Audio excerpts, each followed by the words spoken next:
what things look like on our end. I think Nate has a long history of investing in real estate, and they understand what matters they understood what mattered to me when I was first buying, and really helped me throughout the entire process. So I can't, like I'm at a point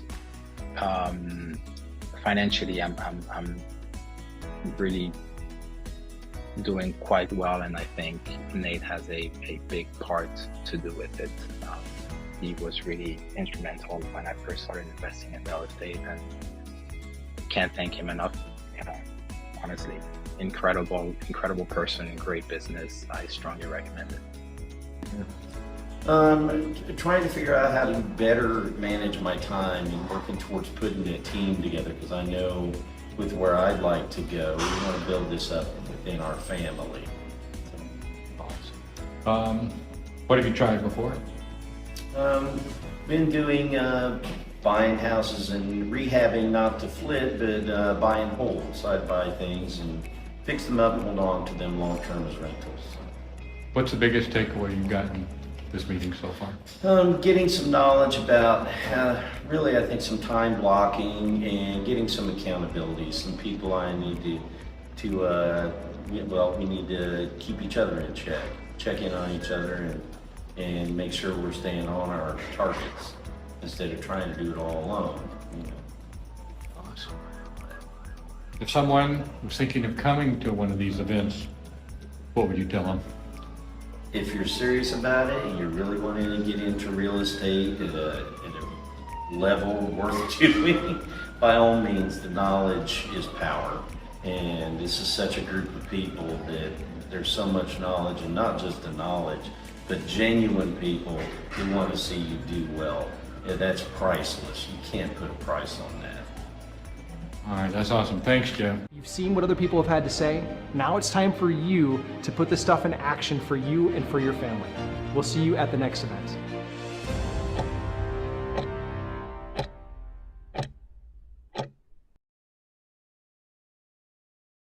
Welcome back to the Opportunity Zone.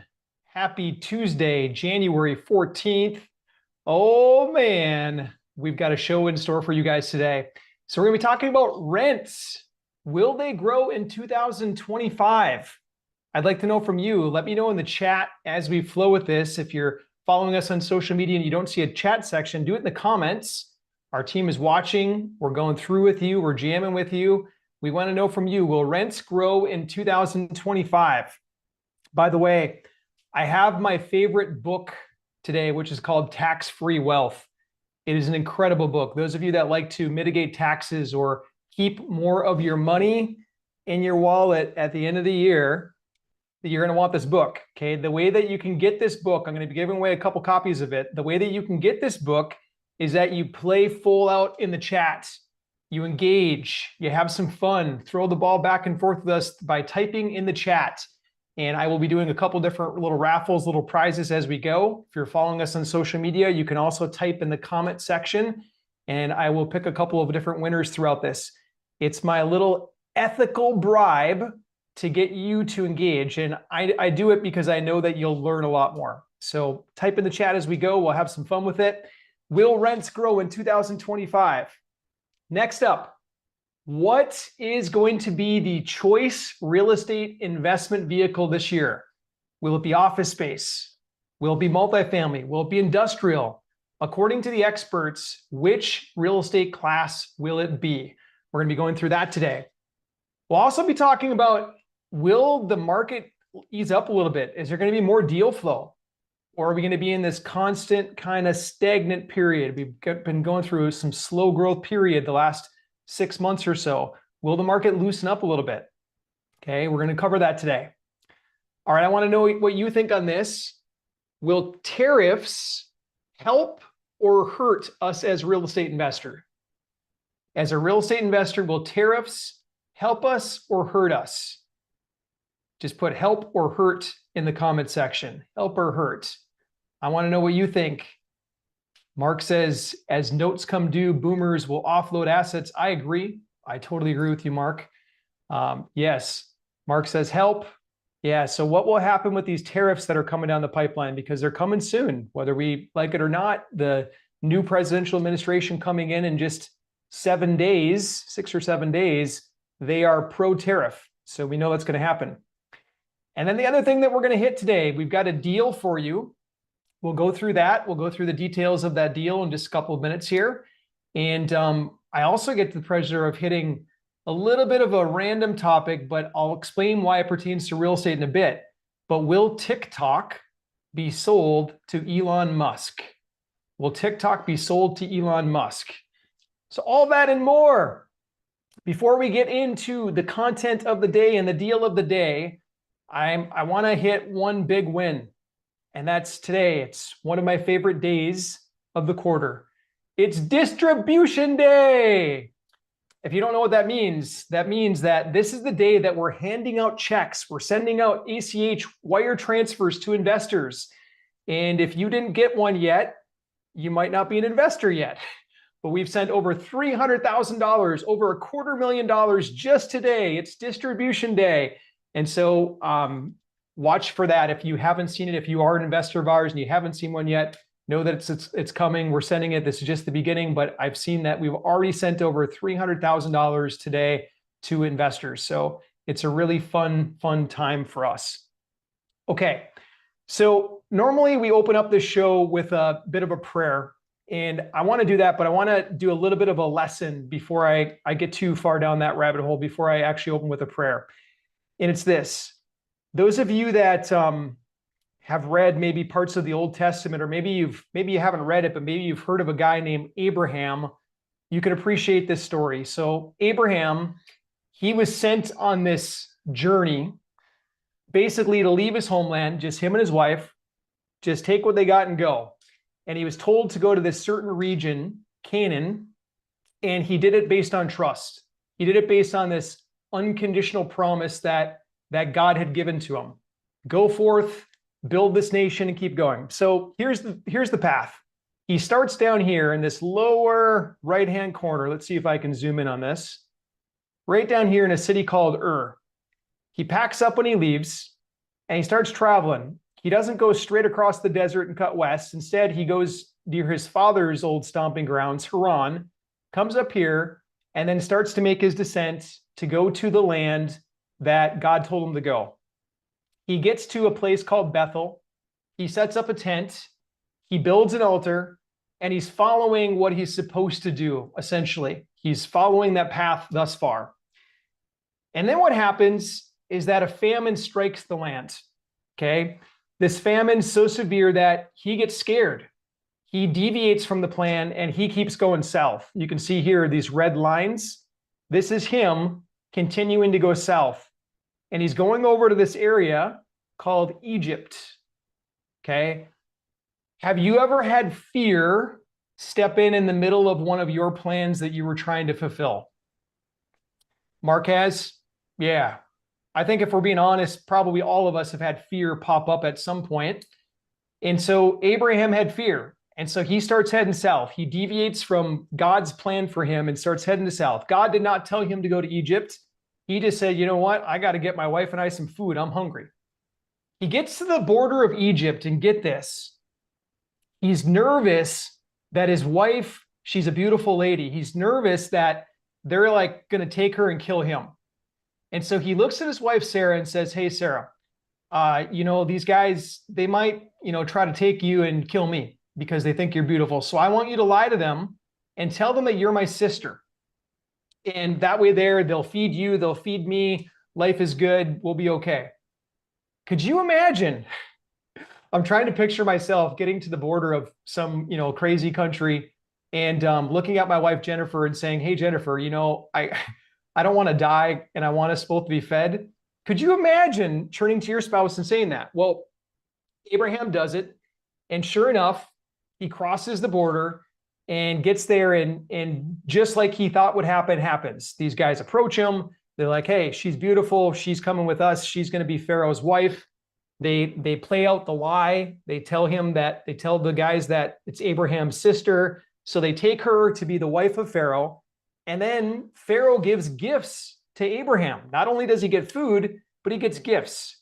He gets oxen, he gets sheep, he gets gold, he gets servants.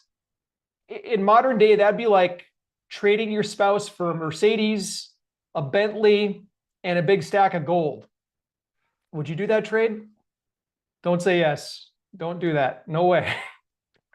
Okay, so he makes the trade, and then about a little bit of time passes, and all of a sudden, it doesn't say this explicitly in the Bible, but a plague strikes Pharaoh's household. I think it was probably God protecting Sarah, keeping her pure.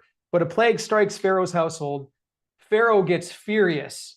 He calls Abraham in and says, Abraham, what the heck is this? I give you all this stuff, and you bring this plague to my house. What is this?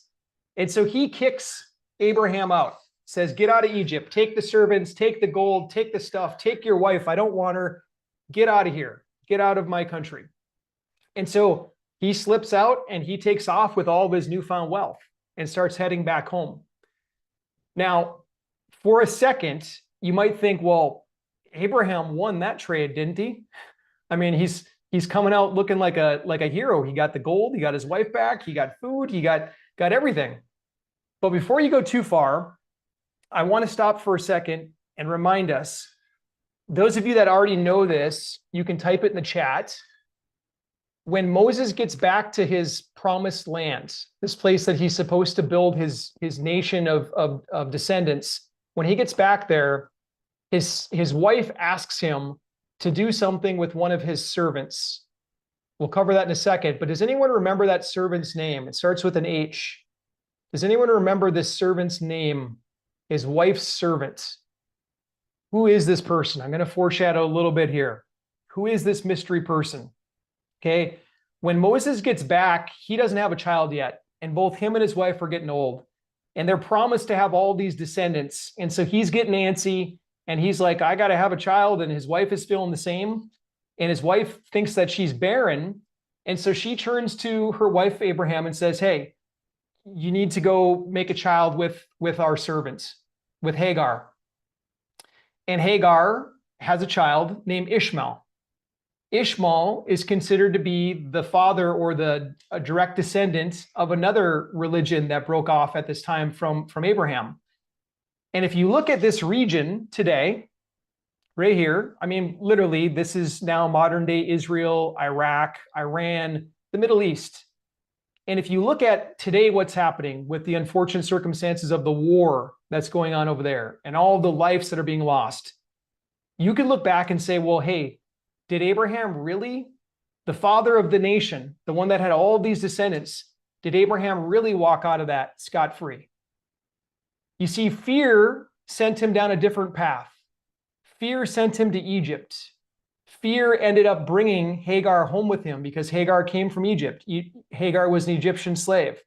Fear caused that. And I bring all this up to you today because of this.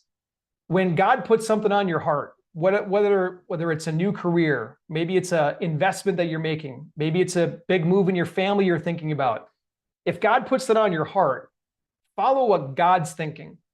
Don't follow necessarily the fear that pops up, because fear will pop in. It always does. It always tries to creep in, but fear does not come from God. Okay. So with that said, I'm going to say just a quick blessing as we jump into today's content. Dear Lord, thank you for this opportunity. Thank you. And just, we give 100% glory to you and acknowledge that everything we have on this planet right now is because of your hand. And we ask that you take the wisdom that we're going to share today and let it sink in for the folks that need this. Let any questions that are on their hearts and minds just rise up so we can really cover a lot of ground today. In your name we pray. Amen. Okay, let's have some fun. With that said, I'm going to pull up. I think I have a co-host today, a very famous man. Do I have Mr. Chris Lavin here? I am here, but I don't know about the famous part. Oh, famous. Chris, very soon, we're going to start playing the introduction from Bruce Buffer. Oh, no. So we don't have it ready today. I didn't cue it, but very soon we're going to play the intro from Bruce Buffer. Bruce Buffer is the guy that, he used to announce boxing and now he does the MMA fights. And can you imagine this guy, Chris Lavin, coming into the ring like this, saying, Chris Lavin, You should, because it's a true story. Chris actually has 13 knockouts in his career. He's no longer a professional fighter. He's retired. Now he helps run this business. He helps a lot of investors with their investments. So he's got a different kind of knockout. So Chris, can you help me knock out some of the headlines over the next 15, 20 minutes or so? Let's do it. You hold them, I'll hit them. Sounds good, man. Sounds good. So, okay, so today we've got a whole bunch of stuff to cover. We're still going to cover a deal, an opportunity that we're going to go through. So if you're looking for a potential investment, hang with me for a little bit here. We're going to go through that. But we got to get through what's happening with rents. What is the real estate investment of choice? We're going to go through some deal flow updates, like what's happening with the market for 2025. We're going to be talking about tariffs, and we'll be talking about TikTok and more. So the very first one, Chris, I'm going to pull this article up. It's talking about multifamily trends for 2025, and they specifically get into rents in here. What's your feeling on rents? I know you've got a couple different markets you're looking after, but what's your gut on rents for 2025? I think, I tend to agree with all of the crystal ball and soothsayers and all of that. I truly believe that 2025 is going to be strong for multifamily. Strong, strong, strong, strong, strong. I think there's going to be a shift with one of the other topics that we're going to cover today. And as a result, we're going to see rents growing strong, the economy coming back a little bit, and there hasn't been enough starts of new multifamily because of the interest rates. Builders are not able to afford to build right now because of the heightened rates. And yet we have more people being born every day, more people looking for housing, more people aging into the point where living in mom and dad's basement is not acceptable. So we have more people looking for a place to live and less inventory. Supply and demand, basic supply and demand. I'm going to put a cherry on top of one of your points, and that's that inventory one. Everyone, like, the reason that rents stalled out the last 18 months or so is because a lot of builders were building stuff. And it takes a long time to build an apartment complex. And it's usually about 2 years, sometimes more. And what's happened is that when interest rates went up, the builders went away. Builders cannot really afford to build in this environment right now. It's just the interest rates are too high. It doesn't really make sense. So they backed off. So what Chris said is exactly right. We have a limited amount of supply coming to the market now, and we still have a population that's increasing. So rents are going to continue their march up. Every city is going to be a little bit different. Some cities will increase more than others. There's going to be some cities like Austin, Texas, as an example, that probably won't grow for the next year and a half, but most cities will. So watch for that for rents for the 2025 and 2026 and beyond. Watch for rents going in the northern direction. Okay, next one. The investment of choice for 2025, according to CBRE, which is pretty much the commercial insights leader for opinions that are published out there, they're saying that multifamily will be the investment of choice for most investors when you're looking at office space, industrial space, all that. Chris, your thoughts? Oh man, my thoughts. I'm bursting with excitement at this because, if you read through the whole article, it goes on and it says, yeah, we're going to have a comeback in office space because employers are demanding employees to come back to work so they can be more productive. Retail is going to grow as the economy starts to spool up again. Industry is strong, but then it gets to multifamily, and this is where it just goes through the roof. Talks about vacancy rates declining, and again, back to the whole inventory thing. Robust construction of multifamily starts easing, things that we're just talking about. This is going to lower vacancies, increase rates among a solid demand. So we strongly see this happening, right? The only thing that's strong in this whole article is data centers, and that takes a lot of tech expertise to make it happen.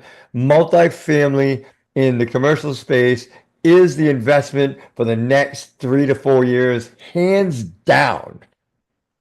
It's so you're excited. So You can see the knockout energy coming at from Chris right now. So he's right though. Like the outlook for most people in the industry, the people that work it every single day, they think that multifamily will be supercharged this year. We're going to start to see some deals trade hands, which we'll talk about in a minute. But moreover than that, it is the safe vehicle. It's the vehicle because multifamily values are driven by rents. Everything is based off of the rents. If rents go up, the value of the property goes up. We're entering in an environment right now where rents are poised to start climbing again in 2025 and 26. So it will be the vehicle of choice for real estate investors. So let's watch for that as we go. Okay, next one. Will deal flow increase? Chris, your thoughts? Will we see more deals here? Oh man. This whole situation with ties back to interest rates, right? We're going to see deals flow increase as a result of people taking these teaser rates, variable rate loans, all of that stuff, getting to a point where they can no longer support the loan at the interest rates they've jacked to today. All these people who were very short-sighted, 2 and 3 years ago, went into these loans never thinking the loan could increase by 10 or 11% on a variable rate, right? So now what's going on is these loans have come, they matured, they got to get out of them, and then they can't refinance because the DCR is going too high or too low rather because of the debt service that's required. They're cash flowing negatively and they can't make a new loan work. So not only people walking away from these things, but they've made poor investments, poorly managed. I think that, like, I'm so excited. You often put up the graph about the value of multifamily residential, and we're on that bounce, and we're right at the top part of that bounce, or the bottom part of that bounce, and that hill climbing back up again. So we're going to see a lot of deal flow increase due to poor management. It was real easy to get in here and make a ton of money when you had a 2.5% interest rate. But now, how about when you have to actually properly manage and operate a property in order to get any profits out of it because of the increased cost of the money that you use to purchase this thing? So this is going to shake the wheat from the chaff, right? So the good operators are going to be able to operate and take these deals on and make them work, where the poor, inexperienced operators that look like superheroes with 2.5% interest rates are now going to fall to the wayside because they don't know how to work in this space. And we're already seeing it. Deals are coming to us that are just killers, and we're just hitting them out of the park, one after another. The last 2 deals we closed were absolutely phenomenal. Yeah, with that said, like literally we took 2 in just the last 3, maybe 4 months now. One of them, the seller paid $5.7 million for it 2 years ago. So you're talking about, this is the kind of deal that Chris is describing. When money was cheap, you had a whole bunch of rookies jumping in and grabbing stuff. And then it's kind of like, what's that saying, Chris? When the tide goes out, that's when you see who is swimming naked. Yep. Is that what Charlie Munger used to say? So exactly. So that deal, we found out who was swimming naked. It was a couple folks that they were trying to play the short-term rental game. They tried to convert this beautiful multifamily into a giant Airbnb for traveling nurses, and it didn't work out. And they ended up selling to us for $3.3 million. Type that in the chat for me. Those of you that are following this, they paid 5.7, we paid 3.3. Third person to get it, you're getting a book. They paid 5.7, we paid 3.3. $3.3 million. Thank you, Mark. You're spot on, man. Imagine that. That's over a $2 million haircut because they didn't know what they were doing. Okay. There's going to be more deals like that hit the market this year. A lot of the lenders and deals like that, they call it extend and pretend, which means they realize that their borrower's in default, but they just keep extending it, pretending that they're going to make it right, that they're going to get current, or that something's going to change out there. Okay. So let's see here. In all fairness, Nate, those folks had watched 6 videos about on how to operate an Airbnb, and so they were experts. And so, is that a little bit of salt right there? Yeah. A little bit of salt in the wound? A little bit. All right. Okay. So let's see here. I think, Doug, you are the third person to reply on that. So technically you win, but Doug, I'm just going to give you the book because I know where you office, Doug. So Jeffrey, you got it. Okay. CJ or Philip, could you send Jeffrey the link that can hook him up with a book? We will ship that book to you, Jeffrey. When you get that link in a direct message, just fill out the form and we will ship you that book. It'll be coming from Amazon directly to your house or whatever address you give us. So congrats and thanks for playing full out when you jump on with us. Mark, I'm watching you too, man. You're playing full out. I love your energy. Okay, let's keep going here. Tariffs. Will tariffs be good or bad for real estate investors like us? Chris, your take. Oh man, you thought I was excited about the last article, I'm through the roof on this one. So tariffs are going to be great because what's going to happen is the shift in the economic income of the United States is going to be going to get away from with this administration taxing the individual and move towards the taxing of the imports. People are like, oh my gosh, tariffs is a terrible thing. But this country was founded on tariffs. That's what we had before we had a personal income tax. People don't realize it. The tariff system works. All right. So in addition, if you continue to read down on this article, they start talking about, what they predict Trump's plan to be for the Jobs and Tax Act, which is where we clean up in real estate, right? So we make money, but the Job and Tax Act of 2017 made it so that we could take a whole bunch of accelerated and bonus depreciation so we can get magnificent reduction in what we pay the government in taxes. So tariffs are gonna make life better for us, and it's gonna make it so that we can shift towards a mindset of less income tax through real estate. And let's just keep in mind, I don't know about anybody else, but I firmly believe that a new president will not only help the country with what he does, but help himself. And what is his primary business, people? It's real estate. It's real estate, multifamily real estate. That's what he does. So I strongly believe that he's going to re-implement the help that we have with the Jobs and Tax Act of 2017. And I think it's going to be a beautiful time for multifamily real estate. I concur. I'm just going to only add this, and that's what you were saying, Chris, the history of tariffs in the United States.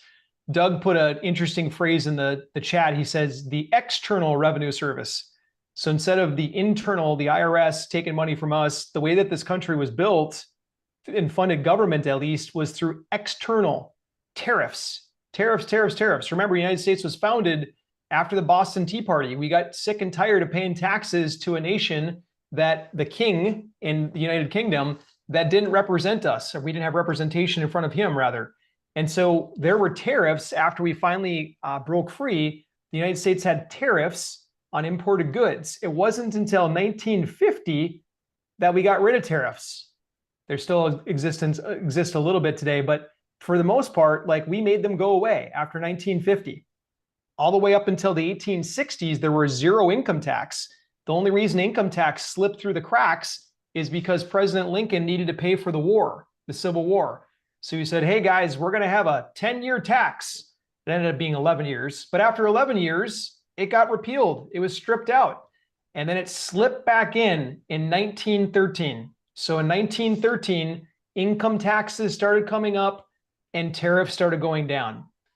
So could you theoretically replace income tax with tariffs? Could you? We'll leave that question for the next presidential administration. We'll see what card they play. But Mr. Lavin and I, we agree. We agree that with the new administration coming in, it's only going to benefit us as real estate investors. He is one of the biggest real estate investors in the country. He is not going to self-sabotage his real estate portfolio. There's no way.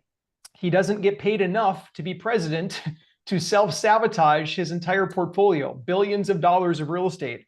Plus, most of the people that he surrounds himself with have lots of real estate too. So it's going to be a very, very good season for real estate investors coming into 2025 and beyond. All right, next one. We are going to go over to the TikTok ban. Chris, do you care to weigh in on this one? I don't know. Well, TikTok the only is place I am famous is on TikTok. So So I may be partially biased, but how does that really tie into this conversation? How does TikTok tie into the conversation, and why you bring it up? Do you want to cover that first? Do you want me to take a stab at it?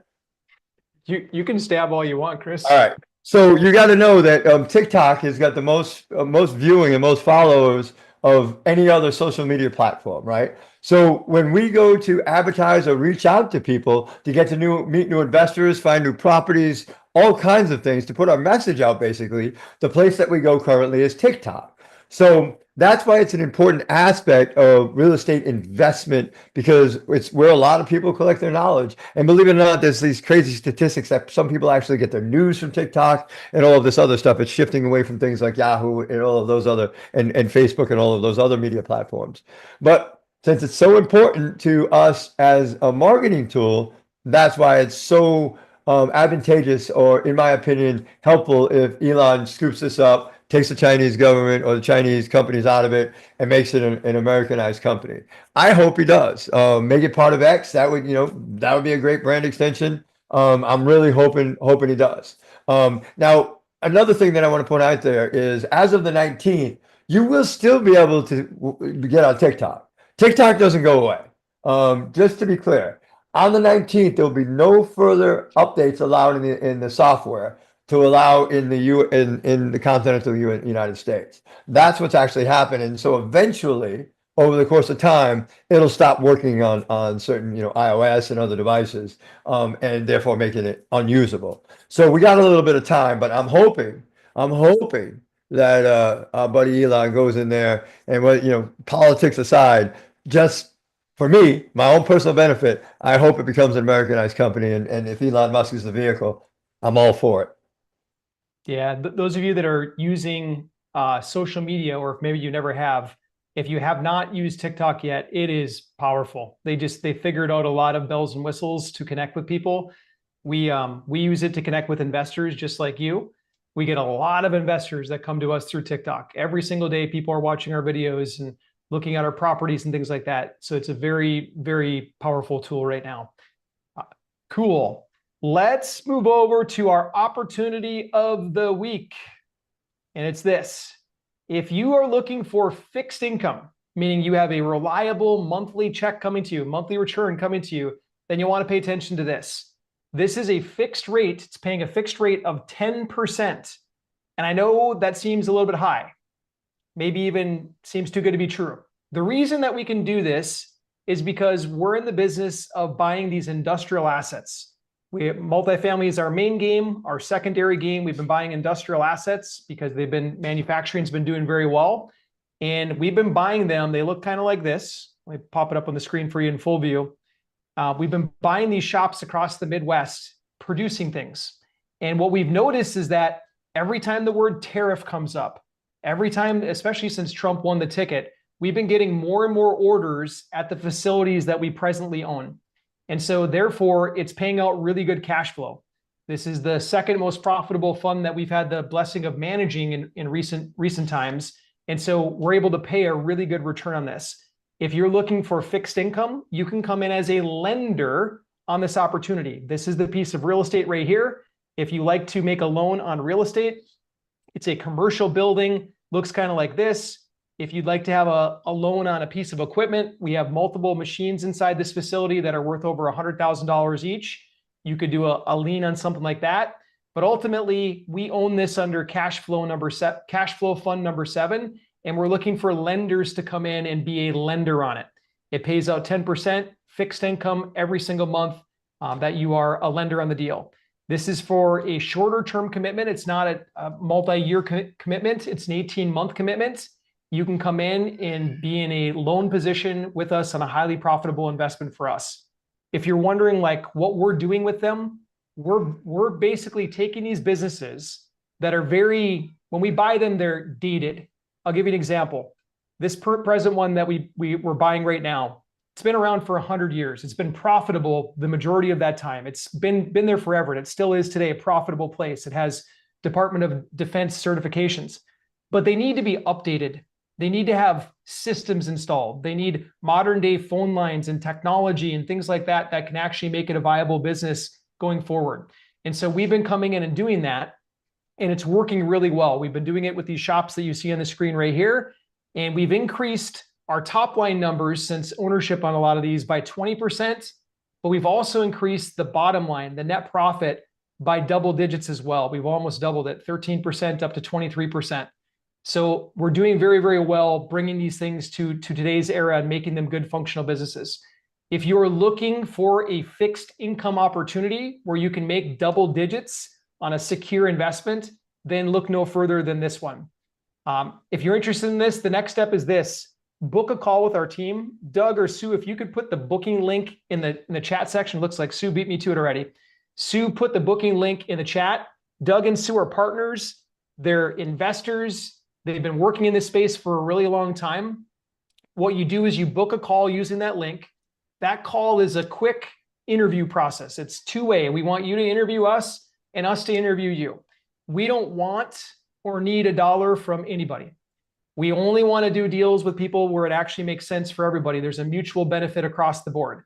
So if you'd like to explore being a lender on this, use that link, book a call with us, and we'll go through it with you. We'll give you anything and everything that you want, including the financials for each of these businesses that we're involved in, and we can go through it. This deal closes in 2 weeks, and there's only 6 spots left. We filled roughly 14 spots over the last 2 weeks. Over the next 2 weeks, I'm 100% confident that those last 6 spots will go. There's only 6 of them left. So use that link to book a call if you want to explore that more.